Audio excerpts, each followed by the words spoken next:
मेरी शर्त सिर्फ शादी तक की थी और अब शादी हो चुकी है तो अब आपकी किसी भी तरह की कोई फरमाइश मानने या सुनने का मेरा कोई इरादा नहीं है। अपनी बात खत्म कर अरमान ने आस्था का हाथ वहीं दरवाजे पर झटक दिया और उसे छोड़कर खुद लंबे लंबे कदमों को बढ़ाता हुआ सीधा अपने कमरे की ओर चला गया। सभी लड़के वहां खड़े बस उसे जाते हुए देखते रह गए। सभी को रह रहकर अपनी भाभी जो नई नवेली दुल्हन थी उस पर तरस आ रहा था। अब आलोक जी भी चुप हो गए क्योंकि वो अपने अकड़ू पोते को अच्छी तरह से जानते थे कि उनका पोता कितना ज्यादा अकड़ू और जिद्दी था और कितनी मुश्किल से उन्होंने अपनी बीमारी के चलते जैसे तैसे अरमान की शादी करवा दी। लेकिन अब वो समझ चुके थे कि उनका पोता उनकी कोई भी बात मानने वाला नहीं था। इसीलिए अब वो सीधा अपने कमरे की ओर बढ़ने लगे। लेकिन फिर वो उन चारों लड़कों की तरफ देखकर ऑर्डर देते हुए बोले, बहू को गृह प्रवेश के बाद आम से ले जाकर अरमान के कमरे तक छोड़ाओ। ये कहकर दादाजी वहां से चले गए। अब आस्था के गृह प्रवेश की सारी जिम्मेदारी उन चारों को मिल चुकी थी।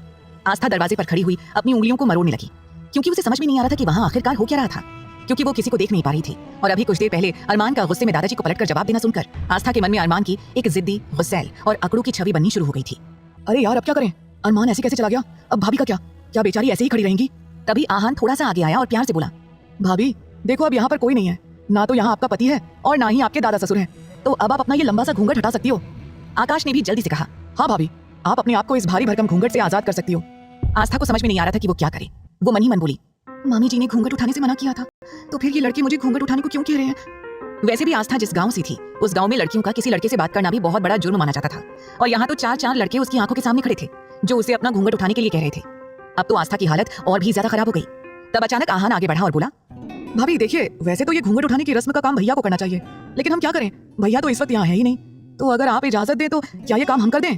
ध्रुव ने उसे डांटते हुए कहा, तू क्या बेशर्मी भरी बातें कर रहा है भाभी से, ये हक सिर्फ और सिर्फ भाई का है और ये हक हम भैया से नहीं छीन सकते हैं, समझा तू। और पगले थोड़ा सा सोच समझ कर बोल, ये भाभी है हमारी भाभी, तू इस तरह से भाभी के बारे में बकवास नहीं कर सकता है। आहान उदास हो गया और बोला, यार तू भाभी के सामने मेरा कचरा क्यों कर रहा है, उन्हें क्या लगेगा कि उनका देवर एक नंबर का लड़कीबाज है, छिछोरा है, तुझे मेरे बारे में ऐसी बातें नहीं करनी चाहिए। ध्रुव ने हंसते हुए कहा, अभी फिलहाल दादाजी ने हमें जो काम दिया है वो करते हैं, हमें भाभी को भाई के कमरे तक पहुंचाना है। अब मेरी प्यारी भाभी आप अपने दाएं पैर से इस कलश को गिरा दीजिए और अंदर आ जाइए। आस्था ने हल्का सा घूंघट जैसे ही हटाया उसे नीचे उसके पैरों के पास एक कलश दिखाई दिया। पहले तो वो सोचती रही कि वो उनकी बात माने या ना माने, लेकिन वो इस तरह से पूरी रात घर के बाहर भी खड़ी नहीं रह सकती थी। इसीलिए उसने जल्दी से अपने दाएं पैर के अंगूठे से उस कलश को गिरा दिया क्योंकि वो भी जल्द से जल्द इस सिचुएशन से निकलना चाहती थी। वैसे भी ये शादी का जोड़ा इतना ज्यादा भारी था कि उसे अब सांस लेने में भी परेशानी होने लगी थी और फिर यहाँ तो आस्था की मुश्किलें कम होने का नाम ही नहीं ले रही थी। उसे चारों तरफ सिर्फ आदमी ही नजर आ रहे थे, कोई भी औरत उसे दिखाई नहीं दे रही थी। इसीलिए उसे अब काफी ज्यादा डर लगने लगा। जैसे ही आस्था ने वो कलश गिराया तो चारों ओर से तालियां बजने लगी। ध्रुव सीटी मारते हुए बोला, वाह भाभी आपने तो कमाल ही कर दिया, आपने बिल्कुल परफेक्टली कलश गिराया है, ऐसे ही हमने टीवी में भी देखा था। ध्रुव की बात सुनकर ना चाहते हुए भी आस्था के होठों पर हल्की सी मुस्कुराहट आ गई। तभी सुमित और आकाश दोनों आगे आए और बोले, भाभी आप इन दोनों की बकवास छोड़िए, आप आइए हम आपको भाई के कमरे तक लेकर चलते हैं। आस्था का दिल जोरों से धड़कने लगा क्योंकि अभी तक उसने अरमान को देखा भी नहीं था और अरमान की बातों से ये साफ पता चल रहा था कि अरमान इस शादी से खुश नहीं था। इसीलिए आस्था उस कमरे में जाना तो नहीं चाहती थी, लेकिन फिलहाल वो इन लोगों को मना कैसे करे उसे समझ में नहीं आ रहा था क्योंकि ये सारे ही लोग उसके लिए अजनबी थे। आस्था ने अपनी गर्दन हाँ में हिला दी। ये देखकर चारों अलग अलग तरह की शक्ल बनाने लगे। आहान धीमी आवाज में बोला, हम तो समझ रहे थे कि हमारी भाभी काफी ज्यादा शर्मीली किस्म की है, लेकिन भाभी तो भाई के कमरे में जाने के लिए बेचैन हो रही हैं। देखा भी कैसे भाभी ने हाँ कह दिया है। आहान की बात सुनकर आस्था को घबराहट होने लगी। वो मन ही मन बोली, ये कैसे लोग हैं, अभी खुद ही तो कमरे में जाने के लिए कह रहे थे और अब ये कह रहे हैं। आस्था के मुंह से अचानक निकला, नहीं नहीं आप लोग गलत समझ रहे हैं। आस्था की हड़बड़ाहट देखकर वो चारों जोरों से ठहाका मारकर हंसने लगे। ध्रुव बोला, भाभी प्लीज प्लीज आप बुरा मत मानिए, हम तो सिर्फ आपकी थोड़ी सी टांग खींच रहे थे। अच्छा आप आइए, वैसे भी इतने दिनों से आप शादी के फंक्शंस में बिजी होंगी और काफी ज्यादा थक गई होंगी, आप चलिए और जाकर आराम कीजिए। ऐसा कहकर उन लोगों ने आस्था को अंदर आने के लिए रास्ता दिया। अपना कदम आगे बढ़ाने से पहले आस्था ने हिम्मत करते हुए कहा, क्या आप लोग मुझे किसी दूसरे कमरे में नहीं छोड़ सकते। आस्था ने यह बात इतने प्यार से कही थी कि वो चारों एक दूसरे की शक्ल देखने लगे और तभी सुमित आस्था को समझाते हुए बोला, भाभी आपकी शादी अरमान सिंघानिया से हुई है, अगर आप इस तरह से दूसरे कमरे में जाने की बात करेंगी तो वो हम चारों को गोली से उड़ा देगा और अभी फिलहाल हमारा इरादा बिल्कुल भी मरने का नहीं है क्योंकि अभी तो हम छोटे से बच्चे हैं और अभी तो हमने शादी भी नहीं की है, फर्स्ट किस भी नहीं किया है, कुछ भी नहीं किया है जिंदगी में, इसीलिए अभी आपको भाई के कमरे में ही जाना होगा भाभी। जैसे ही सुमित ने बेचारगी से ये सब कहा आस्था खिलखिलाकर हंसने से खुद को रोक नहीं पाई। अब आस्था को हंसते हुए देखकर वो चारों भी मुस्कुराने लगे क्योंकि आस्था की हंसी बहुत प्यारी थी। उन्हें ऐसा लगा मानो उनके कानों में किसी ने घुंघरू बजा दिए हों।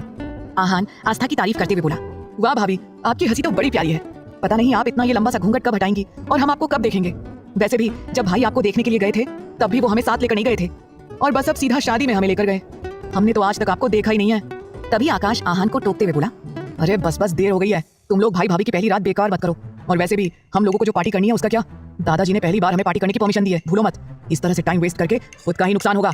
वो लोग आस्था को अरमान के कमरे तक ले गए। उन्होंने कमरे का दरवाजा खोला, लेकिन उन्हें अंदर से कोई आवाज नहीं आ रही थी। ध्रुव फुसफुसाते हुए बोला, लगता है भाई सो गए हैं। वैसे भी वो काफी ज्यादा थक गए थे। तभी आकाश ने अंदर झांक कर देखा और हैरानी से बोला, लेकिन अंदर तो कोई है ही नहीं। अरमान कहाँ गया? लगता है वो स्टडी रूम में होगा। सुमित ने अपने माथे पर हाथ मारते हुए कहा, भाई आज के दिन भी काम ही कर रहे हैं। अपने काम से एक दिन का तो ब्रेक लेना चाहिए था ना। हद होती है यार, किसी को इतना ज्यादा भी वर्कहोलिक नहीं होना चाहिए। तो कोई नहीं, अब भाभी आ गई हैं, सब सही हो जाएगा। ऐसा कहकर वो चारों मुस्कुराकर घूंघट में खड़ी हुई आस्था को देखने लगे। अब आस्था को अपने ऊपर एक नहीं बल्कि 8 नजरें महसूस होने लगी। वो और भी ज्यादा असहज हो गई। ध्रुव ने आस्था की सिचुएशन समझ ली और तीनों को डांटते हुए बोला, अरे यार, अब अपनी फालतू की बकवास बंद करो। अगर भाई स्टडी रूम में ही है तो कम से कम भाभी को तो अंदर कमरे में जाने दो, वो तो आराम करें। भाभी, आपकी जरूरत के सारे कपड़े हमने ऑलरेडी भाई के क्लोजेट में सेट करवा दिए हैं, तो आपको अगर कोई भी परेशानी हो तो आप बेल बजा दीजिएगा। कोई ना कोई उसी वक्त आपकी सेवा में जरूर हाजिर हो जाएगा। ऐसा कहकर ध्रुव, सुमित, आकाश और आहान ने आस्था के सामने स्टाइल से अपना सिर झुकाया और कमरे के बाहर से ही वापस चले गए। आस्था अंदर कमरे में गई। उसने कमरे को अंदर से लॉक कर दिया और फिर सबसे पहले उसने अपने आप को घूंघट से आजाद किया और लंबी लंबी गहरी सांसें लेने लगी। तभी उसकी नजरें उस बेडरूम में चारों तरफ घूमने लगी। बेडरूम की दीवारें ब्लैक एंड व्हाइट कलर की थी। वहां की सभी चीजें बेहद महंगी लग रही थी। कमरे के बीचों बीच एक किंग साइज का बेड था। इतनी महंगी महंगी चीजें देखकर आस्था की आंखें हैरानी से बड़ी हो गई। बेड के ठीक सामने एक मिरर था। आस्था डरते हुए मिरर के सामने जाकर खड़ी हो गई। जैसे ही उसने मिरर में खुद को देखा तो वो शॉक्ड रह गई। ये मेरी आंखें क्यों सूजी हुई हैं? मेरी नाक इतनी लाल हो गई है। थोड़ी देर तक वो खुद को मिरर में निहारती रही। तभी जैसे उसे होश आया, ये मैं क्या कर रही हूँ?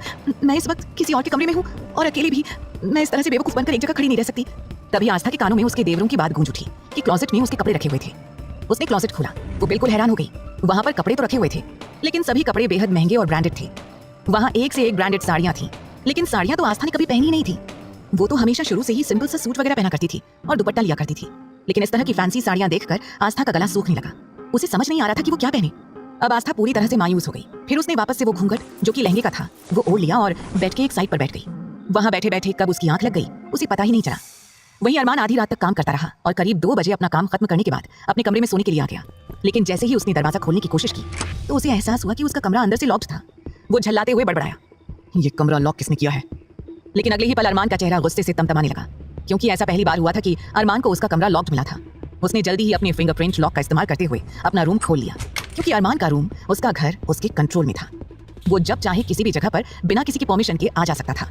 और फिर ये तो उसका कमरा था जो उसने खुद अपने मुताबिक डिजाइन करवाया था। जैसे ही वो अपने कमरे में अंदर आया, उसने देखा कि बेड के एक कोने पर आस्था लेटी हुई थी।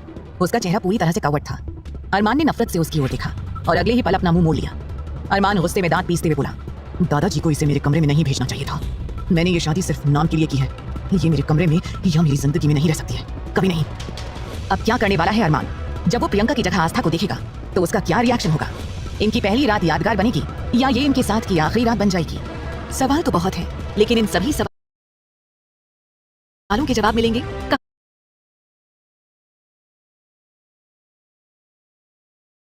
अब अरमान ने 1 से 2 बार धीरे से वो इस वक्त गहरी नींद में थी। अरमान के खांसने की आवाज उसने शुरू किया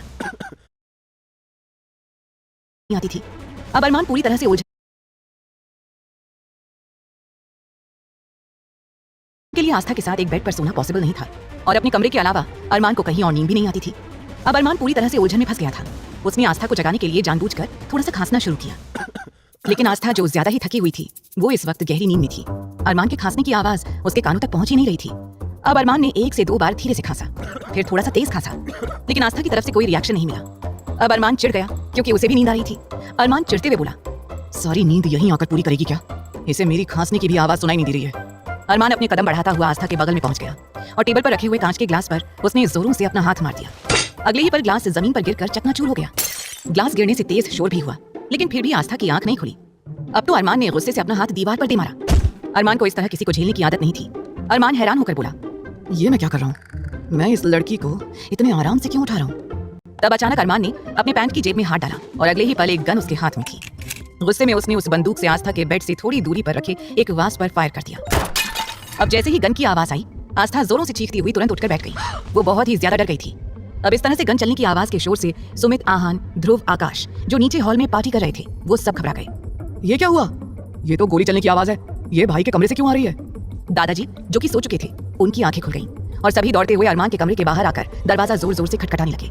अरमान आस्था को इस वक्त डांटना चाहता था कि वो कब से यहाँ पर उसे उठाने की कोशिश कर रहा है, लेकिन वो उठ ही नहीं रही थी। वो उसे कुछ बोल पाता, उसी वक्त बाहर दरवाजे पर से आवाजें आनी शुरू हो गई। दादाजी ने घबराते हुए कहा, अरमान, अरमान दरवाजा खोलो। दादाजी को ये लग रहा था कि अरमान ने आस्था का चेहरा देख लिया होगा और गुस्से में उसने प्रियंका की जगह आस्था को देखकर आस्था को गोली मार दी होगी। उन्हें बहुत डर लग रहा था। उन्होंने इस डर से दरवाजा जोरों से पीटना शुरू कर दिया। वहीं उन चारों दोस्तों का रंग भी पूरी तरह से उड़ा हुआ था और सभी अंदर क्या हो रहा है इस बात को लेकर डरे हुए थे। तभी अंदर से कमरे का दरवाजा खुला। सबसे पहले दादाजी अंदर गए और अरमान की ओर देखकर पूछते हुए बोले, क्या हो रहा है यहाँ? ये गनशॉट की आवाज कैसे आई? आखिर तूने ऐसा क्या किया है? तभी चारों लड़की अंदर गए और कर उन्होंने उधर चारों तरफ अच्छी तरह से देखना शुरू किया, लेकिन आस्था तो बेड पर थी ही नहीं। अब तो दादाजी और बाकी सबके दिल जोरों से धड़कने लगे। कहीं ना कहीं उन्हें लगने लगा कि जरूर अरमान ने आस्था को ही गोली मार दी है। धीरे धीरे जैसे ही वो लोग कुछ कदम आगे गए तो उन सबके कानों में किसी के रोने की आवाज सुनाई देने लगी। ये आवाज आस्था की थी। आस्था काफी ज्यादा डर गई थी और वो हिचकियां लेकर रो रही थी। उसने अपने आप को दुपट्टे से ढका हुआ था, जिस वजह से उसका चेहरा अभी तक किसी ने भी नहीं देखा था। जल्दी ही दादाजी उसकी ओर गए और आस्था को जमीन से उठाने लगे। वो प्यार से बोले, बेटा उठो, मैं हूँ दादाजी। आस्था ने जैसे ही अपने पास दादाजी के हाथ को पाया तो वो खुद को शांत करने लगी, लेकिन उसका पूरा शरीर इस वक्त कांप रहा था, जो कि घूंघट में और उसके भारी भरकम लहंगे में भी दिखाई दे रहा था। दादाजी गुस्से से अरमान की ओर मुड़े और बोले, ये क्या बदतमीजी है अरमान? ये क्या किया तूने? तूने बहू को क्यों धमकाया है? अरमान ने बेपरवाह होकर कहा, दादाजी, आपके कहने से मैंने ये शादी की है, लेकिन इसका मतलब ये नहीं है कि मैं इस रिश्ते को निभाऊंगा भी। आखिर क्यों आपने इस लड़की को मेरे कमरे में भेजा? आपको इसे इस तरह से मेरे कमरे में नहीं भेजना चाहिए था। आप शुक्र मनाइए कि मैंने गोली इसके सिर पर नहीं चलाई। अरमान ने बड़े ही रूड तरीके से ये सब कहा था। तभी सुमित आगे आकर शिकायत करते हुए बोला, ये गलत बात है अरमान ब्रो, आपको ऐसा नहीं करना चाहिए था। अरमान गुस्से से सुमित की ओर देखकर बोला, सुमित, तुम जरूरत से ज्यादा ज्ञान देने लगे हो। मुझे लगता है कल से तुम्हें अपने ऑफिस चले जाना चाहिए। काफी समय हो गया है तुम्हें अपने ऑफिस के दर्शन किए हुए। अरमान ने सीधे सुमित की बेइज्जती की तो सुमित ने भी अपना मुंह बना लिया और झल्लाते हुए वहां से चला गया। तब आकाश ने एक और कोशिश करते हुए धीमे लहजे में कहा, लेकिन सुमित ने कुछ गलत थोड़ी कहा है। अरमान, तुम्हें भाभी के साथ इस तरह की हरकत नहीं करनी चाहिए थी। अब अरमान को और ज्यादा गुस्सा आने लगा। वो बोला, तुम अपनी बकवास करो आकाश। और किसने कहा कि ये लड़की तुम्हारी भाभी है? कोई जरूरत नहीं है इसे भाभी वगैरह कुछ भी कहने की, समझे तुम लोग? जाओ जाकर अपना अपना काम करो। पार्टी कर रहे थे ना तुम सब, जाकर अपनी पार्टी एंजॉय करो। ध्रुव हैरानी से सोचने लगा, ये तो पार्टी में था भी नहीं, तो फिर इसे कैसे पता चला कि हम सब पार्टी कर रहे थे? ध्रुव ने हड़बड़ाते हुए आकाश और आहन से कहा, अब हमें यहाँ से चलना चाहिए। तभी दादाजी ने आस्था का हाथ पकड़ा और वो अरमान की ओर देखकर कड़े लहजे में बोले, मैं तुमसे इस बारे में बाद में बात करूंगा। वो आस्था को जल्दी ही बाहर लाकर उसे अब एक गेस्ट रूम में ले गए। वो आस्था को दिलासा देने लगे। अब तक आस्था काफी नॉर्मल हो गई थी। अब दादाजी ने आस्था की ओर देखकर उदास लहजे में कहा, बेटा माफ करना, मैं जानता हूँ कि तुम्हारे साथ बहुत नाइंसाफी हुई है, लेकिन उस वक्त हमारी भी मजबूरी थी और कोई रास्ता नहीं था इस सिचुएशन से निकलने का। इसीलिए हमने तुम्हें मजबूर करके अरमान से शादी करवाई, क्योंकि अगर हम ऐसा नहीं करते तो हमारे घर की इज्जत मिट्टी में मिल जाती बेटा। और तब अरमान तो पूरी तरह से गुस्से में पागल हो उठता और वो तुम्हारी पूरी फैमिली को जान से मार देता। तुम नहीं जानती बेटा कि उसका गुस्सा कितना खतरनाक है। दादाजी की बात सुनकर आस्था के आंसू लुढ़ककर उसके गाल पर आ गए, क्योंकि इसी डर की वजह से तो आज वो इस शादी के बंधन में बंधकर इस घर में खड़ी थी। दादाजी ने आगे कहा, आज तुम्हारे सिर्फ बेड पर लेटने की वजह से उसने तुम पर गोली चलाई। अब तुम खुद सोच सकती हो कि बात जब उस इंसान की इज्जत पर आ जाती तो वो किस हद तक गुस्से से पागल हो जाता। इसीलिए सबकी भलाई के लिए हमने ये फैसला लिया। हम जानते हैं हमारे पोते का बर्ताव कैसा है और शायद पूरी तरह से गलत भी है, लेकिन हम चाहकर भी कुछ नहीं कर सकते हैं, क्योंकि हम उस वजह को जानते हैं जिस वजह से हमारा पोता ऐसा बन गया है। अब हमें सिर्फ और सिर्फ तुमसे ही उम्मीद है कि तुम उसकी हमसफर बनकर सब कुछ ठीक कर दोगी। एक औरत अपने प्यार से सब कुछ ठीक कर सकती है। हम चाहते हैं कि तुम अरमान को पूरी तरह से बदल दो। दादाजी की बात सुनकर आस्था ने सवालिया नजरों से दादाजी की तरफ देखा। दादाजी आगे रौबदार आवाज में बोले, अगर तुम हमारे पोते में बदलाव ला देती हो और उसे अपने परिवार में रहना हंसना बोलना सिखा देती हो तो हम तुमसे वादा करते हैं कि हम तुम्हारे डॉक्टर बनने की पढ़ाई पूरी करवाएंगे और अरमान के खिलाफ जाकर तुम्हारी मदद करेंगे। जैसे ही आस्था ने ये सुना, एक बार फिर उसकी आंखों में उम्मीद नजर आने लगी, क्योंकि अरमान से शादी के बाद से ही वो पूरी तरह से टूट चुकी थी। उसके सारे सपने चकनाचूर हो चुके थे। आस्था ने जल्दी से पूछा, क्या सच में आप मेरी मदद कर पाएंगे? दादाजी, आप मुझे वो काम करने को कह रहे हैं जो शायद मेरे लिए क्या किसी के लिए भी मुमकिन नहीं है। जिस पोते को आप सुधार नहीं पाए, भला उसे मैं कैसे सुधार सकती हूँ? तब दादाजी हल्की मुस्कुराहट के साथ आस्था के करीब गए और उसके सिर पर हाथ रखकर बोले, शायद तुम सही कह रही हो, लेकिन हमारी मजबूरी है कि हम अपने पोते को ज्यादा कुछ नहीं कह सकते। और वैसे भी उसने हमारी बीमारी के चलते शादी करने का वादा किया था, जो उसने आज पूरा कर दिया। आज के बाद वो हमारी कोई बात नहीं सुनेगा, इसीलिए अब हम उसे और ज्यादा कुछ कह नहीं सकते, लेकिन हमें उम्मीद है कि तुम चाहो तो सब कुछ ठीक कर सकती हो। आस्था हैरान हो गई, क्योंकि उसे समझ नहीं आ रहा था कि आखिर वो कैसे सब कुछ ठीक करे। उसे तो जिंदगी की ज्यादा कुछ समझ भी नहीं थी। अभी भी उसमें काफी ज्यादा बचपना था, और तो और इस अचानक से हुई शादी से उसके सिर पर मुश्किलें आ गई थी। फिर वो कैसे इस सिचुएशन को संभालेगी? दादाजी उसे समझाते हुए बोले, बेटा तुम इस बारे में सोचो और सुबह तक हमें जवाब जरूर देना। अगर तुम्हारी हाँ हुई तो हम अब से सिर्फ वही करेंगे जो तुम कहोगी। अब तुम आराम करो, थक गई होगी। दादाजी वहां से जाने को मुड़े, लेकिन तभी उन्हें कुछ याद आया और रुककर बोले, और हाँ बेटा, हम जल्दी ही अपने डिजाइनर से कहकर तुम्हारे मुताबिक नए कपड़ों का इंतजाम करा देंगे। फिलहाल हम अपने साथ तुम्हारे लिए कुछ कपड़े और तुम्हारा कुछ जरूरी सामान लेकर आए हैं, ताकि तुम्हें कोई परेशानी ना हो। अब तुम देख लो, जहाँ समझ आए वहाँ अपना सामान एडजस्ट कर लो। अपनी बात कहकर दादाजी वहां से निकल गए। आस्था के मन में सवालों का तूफान उमड़ने लगा। तभी आस्था की नजर वहां साइड पर पड़े बैग पर गई, जो उसे जाना पहचाना सा लगा। जल्दी से आस्था ने थैला उठा लिया और उसे खोलकर देखने लगी। उसमें बहुत सारे नए कपड़े थे। उसकी आंखों के सामने कुछ दिन पहले का नजारा घूम गया। जब आस्था ने प्रियंका की शादी के बारे में सुना था, तब उसने अपनी नानी से जिद करके अपने लिए 3-4 नए कपड़ों का पीस मंगवा लिया था। आस्था खुशी खुशी सारे नए पीस मनोरमा आंटी के पास लेकर गई, जो उसी गांव की थी। और मनोरमा आंटी ने उसे चहकते हुए देखकर कहा था, ये सारे रंग तो तुम पर बहुत जचेंगे बिटिया, ये बड़े ही प्यारे कपड़े हैं। तब आस्था शर्मा गई थी। मनोरमा आंटी जो कपड़े सिलने का काम करती थी, जल्दी ही उन्होंने अपने हुनर का इस्तेमाल करते हुए आस्था के बड़े ही प्यारे फ्रॉक सूट्स और चूड़ीदार पैंट सिल दिए थे। तब आस्था बहुत ही ज्यादा खुश हो गई थी। लेकिन आज उन कपड़ों को देखते हुए आस्था की आंखें भर आईं। उसने बड़बड़ाते हुए कहा, ये कपड़े मैं ऐसे पहनूंगी ये कभी सोचा नहीं था। लेकिन ये कपड़े मामा जी ने यहाँ क्यों भेजे हैं? उन्होंने कहा था कि ये शादी बस 2-3 दिन के लिए है, उसके बाद मेरा इस शादी से कोई लेना देना नहीं होगा। फिर उन्होंने मेरे सारे कपड़े यहाँ क्यों भेज दिए? क्या सच में ये शादी सिर्फ 2-3 दिन के लिए थी? क्या आस्था दादाजी की बातों पर कोई फैसला ले पाएगी या यहाँ से भाग जाएगी? क्या होगा उसके सपनों का? सवाल तो बहुत हैं, लेकिन इन सभी सवालों के जवाब मिलेंगे कहानी के अगले भाग में। तो सुनते रहिए तेरे इश्क में, सिर्फ पॉकेट एफएम ऐप पर।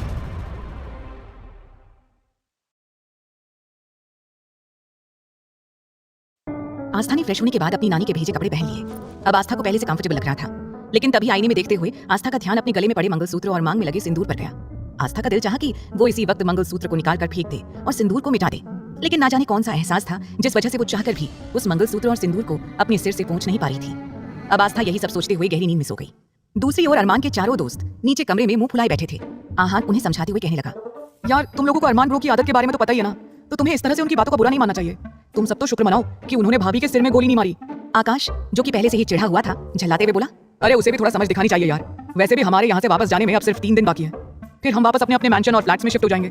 और वैसे भी हम यहाँ सिर्फ दादाजी की वजह से आए थे, क्योंकि वो हमें उतना ही प्यार करते हैं जितना तुझे और अरमान को करते हैं, समझा? उनके लिए हम सब उनके पोतों से कम नहीं है, सिर्फ उनके लिए इतनी इंसल्ट सही है हमने। तभी वहां दादाजी की रौबदार आवाज गूंज उठी, हो गया तुम लोगों का। आस्था से बात कर दादाजी सीधे उन चारों के पास आ गए, क्योंकि वो जानते थे कि अरमान ने उन चारों को भी खरी खोटी सुनाई थी, इसीलिए सभी इस वक्त उदास होंगे। दादाजी ने उन सबकी ओर देखते हुए कहा, तुम सबको अपने खड़ूस भाई के बारे में पहले से ही पता है ना। अब मेरी बात ध्यान से सुनो, यहाँ से कोई कहीं नहीं जाएगा। तुम चारों को बहू की मदद करनी होगी, ताकि वो और अरमान एक हो सके, ताकि वो दोनों एक दूसरे की जिंदगी में खुशियां भर सके। अब जैसे ही दादाजी ने ये कहा, वो चारों हैरानी से उन्हें देखने लगे। ध्रुव मना करते हुए बोला, दादाजी आप चाहे तो मुझे दुनिया का कितना ही सीरियस केस क्यों ना दे दें, या चाहे किसी को कोई बड़ी से बड़ी बीमारी क्यों ना हो, मैं उसका इलाज कर दूंगा। लेकिन आप जो ये काम मुझसे कह रहे हैं ना, ये मुझसे तो क्या किसी से भी नहीं हो पाएगा, बिल्कुल नहीं, क्योंकि ये इम्पॉसिबल है। सुमित ने भी हाथ खड़े कर लिए और बोला, दादाजी आप अपने पोते को अच्छी तरह से जानते हैं ना, अगर उसे हमारी इस बात के बारे में जरा सी भी भनक लग गई तो वो हमारा क्या हाल करेगा, ये सोचकर ही मुझे पसीने आ रहे हैं। अब जैसे ही उन चारों ने अपने अलग अलग बहाने देकर हाथ खड़े कर दिए, तब दादाजी गुस्से से उन सबको घूरते हुए कहने लगे, नालायकों, मुझे तुम लोगों से ऐसे ही जवाब की उम्मीद थी। देखने को तुम सब अरमान के दोस्त हो, लेकिन इस तरह से उससे डरते हो, तुम्हें शर्म आनी चाहिए। क्या तुम सबको अपने दोस्त की कोई फिक्र नहीं है? वैसे भी मैंने तुम लोगों से कोई सवाल जवाब नहीं किया है। हमने तुम सबको हुक्म दिया है कि तुम लोगों को हमारी बात माननी ही होगी। और हाँ, अब तुम चारों को कल से बहू की हर काम में मदद करनी होगी, और इस घर में उसका मन लगा रहे, इस बात का ख्याल रखना होगा, उसे बेहतर डील करना होगा। याद रखना, अगर मेरी बहू की आंखों में आंसू आए तो मैं तुम चारों की खटिया खड़ी कर दूंगा। दादाजी वहां से निकल गए और चारों बेबसी से एक दूसरे की शक्ल देखने लगे। तभी आहान ने कहा, भाई सुबह होने में केवल 2 घंटे बाकी हैं। मुझे लग रहा है कि हमें फटाफट से जाकर थोड़ी देर आराम कर लेना चाहिए, वरना दादाजी हमें सुबह सुबह जल्दी उठा देंगे और उसके बाद पूरा दिन हमें उनके रूल्स रेगुलेशन फॉलो करने पड़ेंगे। वरना आप सबको तो पता है ना, दादाजी को देर से उठने वाले लोग बिल्कुल भी पसंद नहीं है। अब जैसे ही अरमान ने इस बात की याद दिलाई, सुमित जल्दी से अपने मुंह पर उबासी लेते हुए कहने लगा, अरे यार, ये तो मैं भूल ही गया था। अच्छा हुआ तूने याद दिला दिया। और वैसे भी अगर मेरी नींद पूरी नहीं हुई तो मुझसे सुबह बिल्कुल नहीं उठा जाएगा, और दादाजी की इस बार की कोई भी पनिशमेंट मैं झेल नहीं पाऊंगा। चारों जल्दी से उल्टा सीधा भागते हुए कमरे में पहुंच गए। वो चारों ज्यादातर एक ही कमरे में अलग अलग बेड लगाकर सोते थे और खूब देर तक मौज मस्ती करते थे। उन चारों को देखकर कोई नहीं कह सकता था कि वो चारों अपनी ही फील्ड के सबसे ज्यादा कामयाब लड़के थे। जल्दी ही वो गहरी नींद में सो गए। इधर अरमान अपने कमरे में था, लेकिन कुछ देर पहले तक यहाँ आस्था भी थी, जिसकी वजह से उसकी खुशबू पूरी तरह से उस कमरे में महक रही थी। अरमान अब इस खुशबू से इरिटेट हो गया। अरमान गुस्से में बेडशीट उठाकर नीचे फेंकते हुए चिल्लाया, 2 मिनट के अंदर मेरा बेडशीट चेंज करो। अगले ही पल 2 नौकर भागते हुए वहां पर आए और बेडशीट चेंज कर दिया। अरमान के घर पर 24 घंटे दिन और रात नौकर अवेलेबल रहते थे, लेकिन कोई फीमेल स्टाफ नहीं थी, सारे मेल स्टाफ ही थे, क्योंकि अरमान को लड़कियों से बहुत ज्यादा नफरत थी। एक यही वजह थी कि वो कभी भी किसी से शादी नहीं करना चाहता था। लेकिन जिस दिन दादाजी ने अपनी सीरियस बीमारी के बारे में बताया और साथ ही साथ अपनी आखिरी ख्वाहिश के बारे में अरमान से कहा, तो चाहकर भी अरमान उन्हें मना नहीं कर पाया। लेकिन अब अरमान फिर इरिटेट हो चुका था, क्योंकि आस्था से शादी करने के बाद उसके दिल में एक अजीब सी बेचैनी होने लगी थी। उसे खुद कुछ नहीं पता था कि आखिरकार उसके साथ क्या हो रहा था। बेडशीट चेंज होने के बाद उसे बेहतर फील हुआ और जल्दी ही उसे नींद आ गई। सभी 4 बजे के करीब सोए थे, लेकिन आस्था बहुत जल्दी ही 2 घंटे की नींद पूरी होने के बाद उठ गई और उठकर सबसे पहले अपने आप को आईने में दिखा। कुछ पल आस्था अपने आप को देखती रही और बड़बड़ाते हुए बोली, एक ही दिन में मेरी पूरी जिंदगी, मेरे पूरे सपने, सब कुछ पूरी तरह बदल कर रख दिए हैं। आस्था की आंखों के किनारे एक बार फिर भीग गए और वो सोचने लगी कि चुलबुली आस्था, जो हमेशा अपने चेहरे पर मुस्कान सजाई रहती थी, आज वो शीशे में खुद को देखकर मुस्कुराने की कोशिश कर रही थी। लेकिन मजाल है कि आज उसकी मुस्कुराहट उसके होंठों को भी छू जाए। आस्था ने खुद को समझाते हुए कहा, नहीं आस्था, तू इस तरह से नहीं टूट सकती। तूने तो इससे भी बुरा दिन देखा है, तू ऐसे कैसे टूट सकती है? तुझे हौसला रखना होगा आस्था। अब तू सिर्फ ये सोच कि तू इस कैद से कैसे निकलेगी। जो ये बंदूक वाले मॉन्स्टर अरमान सिंघानिया नाम का फंदा तेरे गले में अटक गया है, तू उससे कैसे निकलेगी? कुछ ना कुछ सोच आस्था, तू इस तरह से हार नहीं मान सकती। आस्था खुद से ही सवाल जवाब कर रही थी और खुद को हिम्मत देने की कोशिश कर रही थी। तभी आस्था को कल रात दादाजी ने जो बातें कही वो याद आने लगी थी। आस्था सोचने लगी, अगर वाकई अरमान सिंघानिया बदल जाता है और उसमें थोड़े बहुत चेंजेस आ जाते हैं, तब आसानी से दादाजी मुझे अरमान सिंघानिया के कैद से आज़ाद कर देंगे, साथ ही डॉक्टर बनने में मेरी मदद भी करेंगे। वैसे भी मेरी जिंदगी ने मुझे सिर्फ चैलेंजेस ही दिए हैं, इस शादी को भी चैलेंज की तरह एक्सेप्ट करना ही होगा। आस्था ने एक गहरी और लंबी सांस ली और अपने आप को सबके सामने जाने के लिए तैयार करने लगी। आस्था ने शुरू से ही हार मानना नहीं सीखा था। बहुत कम उम्र में ही उसने जिंदगी को उस नजर से देखना शुरू कर दिया था जो नजर शायद किसी में मैच्योर होने के बाद आती है। सबसे पहले फ्रेश होकर उसने अपना एक और नया जोड़ा पहना। आस्था बड़बड़ाते हुए बोली, अब मैं तैयार कैसे हूँ? अरे हाँ, मनोरमा आंटी की बहू शादी के बाद जिस तरह से सज धज कर रहती थी, शायद मुझे भी वैसे ही तैयार होना पड़ेगा। उसने चेक किया, उसकी नानी ने उसके लिए नई पायल भेजी थी जो उन्होंने बहुत पहले उसके लिए बनवाई थी। उसने वो पायल पहन ली और कुछ चूड़ियां भी पड़ी हुई थी जो उसने शादी में पहनने के लिए ली थी। फिर मांग में लगे सिंदूर को उसने अपने बालों में छिपा लिया क्योंकि उसे रह रहकर कुछ शर्म महसूस हो रही थी। उसके लिए ये सब नया था और वो इस तरह से सिंदूर और मंगलसूत्र के साथ वहां से बाहर नहीं जा सकती थी।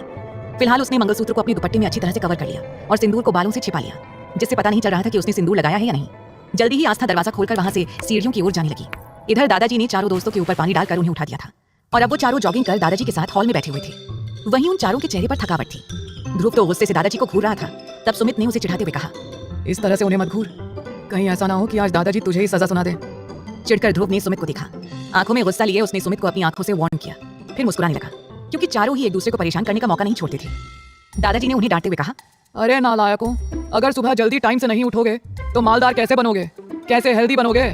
इसीलिए मैं तुम लोगों को सुबह जल्दी उठाता हूँ क्योंकि हेल्दी रहना जरूरी है। अब तुम लोग 20 मिनट में नहा धोकर मुझे डाइनिंग टेबल पर मिलो। तभी वहां चूड़ियों और पायल की आवाज गूंजने लगी। सभी को ये आवाज बड़ी मीठी और प्यारी लगी क्योंकि इतने सालों में उन्हें पहली बार सिंघानिया मैंशन में इस तरह से पायल की आवाज सुनाई दी थी। चारों बड़े ही गौर से सीढ़ियों की ओर देखने लगे। सीढ़ियों से उतरते हुए आस्था नीचे आ रही थी। आज उसने किसी तरह का कोई घूंघट नहीं लिया था। वो डरी सहमी नीचे आ रही थी। आस्था को देखते ही वो चारों अपनी पलकें झपकाना भूल गए और अपनी जगह से खड़े होकर बेख्याली से आस्था की ओर देखने लगे। लेकिन कोई भी आस्था के चेहरे से अपनी नजरें नहीं हटा पा रहा था। कुछ देर में आस्था उन सबके सामने आ गई। सभी को अपनी ओर देखते हुए पाकर वो घबरा गई। उसे अनकंफर्टेबल लगने लगा। जल्दी ही आस्था ने अपने सिर पर दुपट्टा लिया और दादाजी के पैर छू लिए। दादाजी ने मुस्कुराते हुए कहा, सौभाग्यवती रहो, सदा सुहागन रहो। दादाजी का आशीर्वाद सुनने के बाद आस्था के गाल थोड़े से लाल हो गए। ध्रुव ने सुमित को कोहनी मारी और सुमित ने आकाश को और आकाश ने आहान को। चारों एक दूसरे को कोहनी से मार रहे थे। दादाजी ने उन्हें धमकाते हुए कहा, अब ऐसे ही मूर्ति बनकर अपनी भाभी को देखते रहोगे या कुछ बोलोगे भी? चलो चारों अपनी भाभी के पांव छूकर आशीर्वाद लो। आहान ने हैरान होकर कहा, क्या दादाजी, आप अभी भी पुराने जमाने की बात कर रहे हैं? आशीर्वाद लो, हम तो अपने तरीके से विश करेंगे। आहान ने आस्था को साइड हक कर लिया और एक्साइटेड होकर बोला, गुड मॉर्निंग। आहान के छूने पर आस्था सहम उठी। उसके लिए ये बहुत अजीब सिचुएशन थी। वो जिस माहौल में पली बढ़ी थी वहाँ किसी लड़के को छूना गलत बात समझी जाती थी, लेकिन ये सब लोग कैजुअल तरीके से आस्था से बात कर रहे थे और आस्था के साथ अच्छा बर्ताव कर रहे थे। तभी आकाश आस्था के सामने आया और एक प्यारा सा सफेद रंग का फूल आस्था को देकर बोला, I wish you very happy and healthy morning भाभी। आस्था के चेहरे की खुशी देखकर दादाजी ने आंखें बंद कर मन ही मन कहा, फाइनली बच्ची के चेहरे पर मुस्कुराहट तो आई, अब बस इसकी खुशियों पर नजर न लगे। क्या आस्था अरमान के ठंडे और बेरहम रवैये के पीछे छिपा सच जान पाएगी, या ये रिश्ता उसके लिए कैद साबित हो जाएगा, या किसी नए मोड़ की शुरुआत होने वाली है? सवाल तो बहुत हैं, लेकिन इन सभी सवालों के जवाब मिलेंगे कहानी के अगले भाग में। तो सुनते रहिए।